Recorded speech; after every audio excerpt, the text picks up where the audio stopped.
श्री दुष्यंत चौटाला जी से निवेदन करूंगा कि पद्मा स्कीम पर अपना शुभ संदेश दें।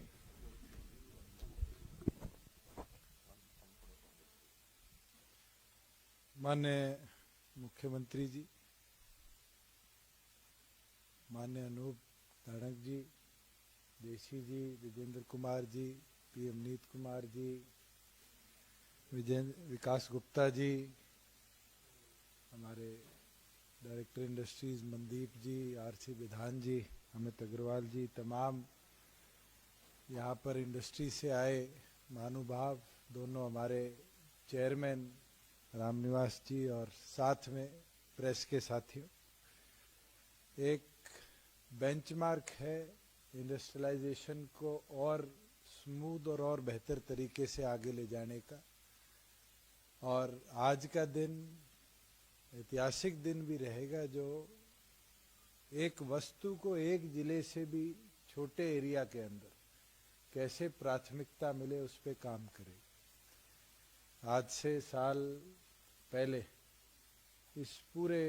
प्रोजेक्ट की भूमिका रखी गई थी। हरियाणा अपने आप में भी एक लीडर था जिसने वन डिस्ट्रिक्ट वन प्रोडक्ट को देश में सबसे पहले अपनाया और प्रधानमंत्री ने पूरे देश के अंदर इंडस्ट्री डिपार्टमेंट द्वारा उसको लागू किया। मगर उसके अंदर बहुत सी ऐसी वस्तुएं थी जिनको प्राथमिकता ब्लॉक वाइज ज्यादा बेहतर तरीके से मिल सकती थी। और हमने पिछले वर्ष की शुरुआत में इसकी एक सर्वे और स्टडी करवाई 2 चरणों की, और पता चला बहुत सी ऐसी प्रोडक्ट्स हैं जिनको अगर ब्लॉक वाइज उठाया जाए तो बहुत लाभ होगा एमएसएमई को, और उनको कॉमन इंफ्रास्ट्रक्चर रॉ मटेरियल्स के लिए, उनकी प्रोडक्ट डेवलपमेंट के लिए, और बाद में प्रोडक्ट पैकेजिंग से प्रोडक्ट एक्सपोर्ट और सप्लाई के लिए अगर सरकार की मदद से दिया जाए क्लस्टर के तौर पे तो एक बूस्ट मिलता है। और उसके अंदर हमने एग्जाम्पल्स भी देखे, जैसे फुटवेयर पार्क बहादुरगढ़, वहां पर कॉमन फैसिलिटीज बढ़ी, मगर वो एमएसएमई अब तो काउंट होता है, उस समय एमएसएमई में नहीं काउंट होता था, इंडस्ट्री के तौर पे गिना जाता था। धीरे धीरे उस फुटवेयर क्लस्टर्स में सारी एक ही प्रोडक्ट की कंपनीज आई और उसका लाभ आज मिलता है कि कॉमन फैसिलिटीज के कारण उनकी लैब टेस्टिंग हो, जूते की वेदर टेस्टिंग हो और चीजें हो, वो सारी एक लैब के अंदर कर सकते हैं। इसी तरीके से गुड़गांव के सराउंडिंग अगर ऑटोमोबाइल्स की हम देखें तो ऑटोमोबाइल्स के चाहे शॉकर्स हों, आपके स्टेयरिंग्स हों, ऐसी common facilities indirectly directly informally बनी हुई है, उसका लाभ आज इंडस्ट्री को मिलता है। मगर हमें फोकस करना पड़ेगा उस हिस्से पर जिनको लाभ नहीं मिल पाता, वो थी माइक्रो इंडस्ट्री। आज बहुत से हमारे सेल्फ हेल्प ग्रुप ऐसे हैं जो खाने की वस्तुएं तो बनाते हैं, मगर क्योंकि एफएसएसएआई की ग्रेडेशन लेने में उनको इतना लंबा प्रोसेस फॉलो करना पड़ता है, वो अपने उत्पाद को चला नहीं पाते। वहीं ट्रेडिशनली हमारा जैसे रामनिवास जी का नरवाना है, वहां सर्वे के अंदर पता चला 340 छोटी छोटी इंडस्ट्री लगी हुई है जुतियां बनाने की, मगर उस जूती की इंडस्ट्री को फॉर्मलाइजेशन कौन देगा, वो कोई मेथड नहीं बना। जब पूरे प्रदेश भर का सर्वे किया तो अलग अलग ऐसी वस्तुएं निकल के आई जिसमें हमें थ्रस्ट देना पड़ेगा। फॉर एग्जाम्पल, जब हम एरो डिफेंस की बात कर रहे थे तो गुड़गांव और फरीदाबाद में ही लगभग 20 से 25 यूनिट ऐसे मिले जो आर्म्ड व्हीकल्स बुलेट प्रूफिंग करने का बड़ा अच्छा काम कर रहे हैं। और आज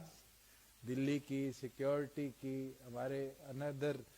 जो बॉर्डर एरियाज है वहां पर उसकी बहुत डिमांड है, मगर उसकी सप्लाई इसलिए नहीं हो पाती क्योंकि उसकी प्रॉपर टेस्टिंग हम समय अनुसार नहीं कर सकते। तो हमने पूरे हरियाणा के 140 ब्लॉक्स को अलग अलग प्रोडक्ट्स के अंदर नापने का काम किया। और जैसे अमनीत जी ने बताया, ये एक प्राइमरी सूची हमने बनाई है। अगर हमें कोई ऐसा ब्लॉक लगा जहां एक उत्पाद के साथ दूसरे की भी डिमांड आती है तो एडिशनल उस ब्लॉक पर हम उसकी डेवलपमेंट भी शुरू करेंगे एक और नए इंडस्ट्रियल एरिया के तौर पर। और हमारा टारगेट है कि एक फॉर्मलाइज स्पेस के अंदर जहां पर आप लोगों के ऊपर पोल्यूशन का बर्डन ना हो, आप लोगों के ऊपर और पाबंदियां ना हो, सीएलयू जैसी सब सेंट्रलाइज सर्विस गवर्नमेंट की तरफ से दिए जाए। और पीछे जब हमने सिडबी के साथ बैठक करी और उस बैठक के अंदर भी निष्कर्ष निकला भी सिडबी भी हमें सपोर्ट करेगी फाइनेंशियली और स्टेट भी उसमें सपोर्ट करेगी इन इंडस्ट्रियल एरियाज को डेवलप कराने के लिए, जिसमें जो हमारे Haryana enterprise and employment policy के ब्लॉक्स हैं, उस ब्लॉक्स के अंदर भी ए ब्लॉक में 50% गवर्नमेंट बेयर करेगी इंफ्रास्ट्रक्चर कॉस्ट का, बी ब्लॉक में 60%, सी ब्लॉक में 75%, और कोई डी ब्लॉक में ऐसा इंडस्ट्रियल यूनिट पद्मा के अंदर लगाना चाहता है तो उसके अंदर 85% तक इंफ्रास्ट्रक्चर कॉस्ट हम सिडबी की मदद से उसको आगे ले जाने का काम करें। और एक वो बूस्टिंग सपोर्ट होगा इंडस्ट्री के लिए, जहां सेंट्रलाइजेशन और फॉर्मलाइजेशन ऑफ छोटे यूनिट्स होने का काम होगा। देश में पहली बार इतने बड़े लेवल पर माइक्रो और स्मॉल इंडस्ट्री को, मीडियम इंडस्ट्री तो आज भी अपने तौर पर वो टर्नओवर के तौर पे, इन्वेस्टमेंट के तौर पे सुखद है, मगर माइक्रो और स्मॉल के लिए इतने लार्ज स्केल पर आज तक कोई प्रोग्राम नहीं चला जिसमें पूरे प्रदेश के प्रत्येक ब्लॉक को हमने टारगेट किया हुआ है। मैं तो ये मानता हूं कि जो हमारा टारगेट है एम्प्लॉयमेंट का, और एम्प्लॉयमेंट किसकी, हमारे वहीं गांव के औरतों की, वहीं गांव के अंदर शिक्षित युवाओं की, और घर से दूर भी। आज भी अगर हम फरीदाबाद में, गुड़गांव में देखते हैं, तो अगर हरियाणा का बच्चा वहां जाता है नौकरी लेने के लिए तो उसके बाद सबसे बड़ी प्रॉब्लम दूसरे डिस्ट्रिक्टों से आने के बाद रहती है कि वो रहने का खर्चा बहुत है, ट्रांसपोर्टेशन इज नॉट इजी, घर की मजबूरी होती है, 2 दिन जाता है नौकरी से निकाल दिया जाता है। मगर अगर घर के पास ऐसा टेक्निकल सपोर्ट होगा तो ऑटोमेटिकली है वो रोजगार के संसाधन उस एरिया में भी बढ़ेंगे और लोकल एम्प्लॉयमेंट को भी एक बूस्ट मिलेगी। मैं तो अंत में एक ही चीज कहूंगा कि हमारा टारगेट यही है। आज तो स्कीम लॉन्चिंग है, इसकी जितनी हमारी और फर्दर एक्शंस हैं, जो हमने इसमें रूल्स निकालने हैं, हम ये लक्ष्य ले रहे हैं कि इस फाइनेंशियल ईयर के अंत तक उसको भी पूरी तौर पर पब्लिक कर और 1 अप्रैल जो हमारा नया फाइनेंशियल ईयर होगा उसके अंदर, जैसे विजेंद्र जी ने कहा कि भिवानी में हमने एक टारगेट किया है। मैंने पीछे जब माननीय महामहिम राष्ट्रपति सुई गांव में आए थे तो सुई के लोगों से भी अनुरोध किया था और उन जिंदल जी से भी अनुरोध किया था कि एक क्लस्टर वहां भी अगर वो मिलकर लेना चाहे तो उसको भी प्राथमिकता देंगे।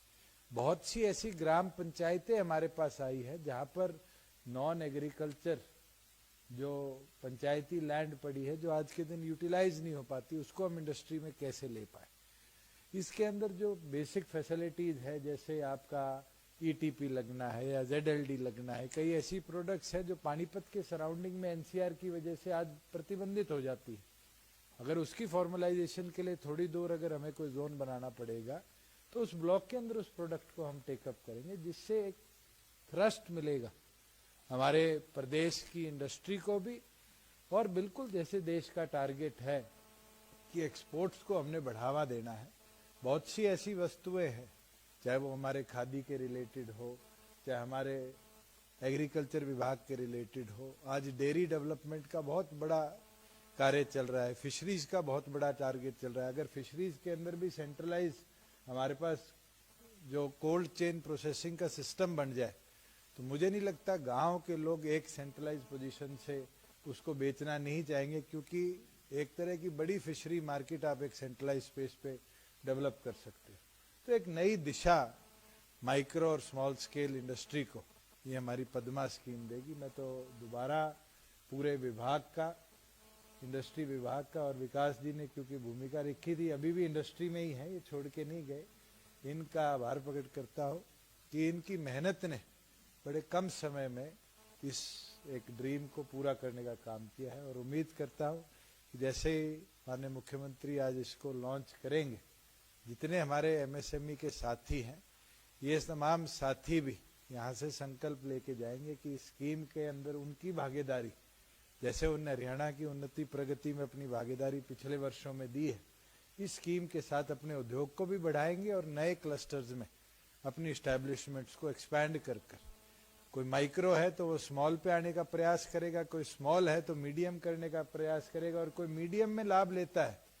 तो उम्मीद करता हूँ विकास जी के 300 से फिर अगली मीटिंग में हम 310, 320 बड़ी इंडस्ट्रियों तक भी पहुंचने का काम करेंगे। आप सब आए, पूर्ण आपका बहुत बहुत धन्यवाद।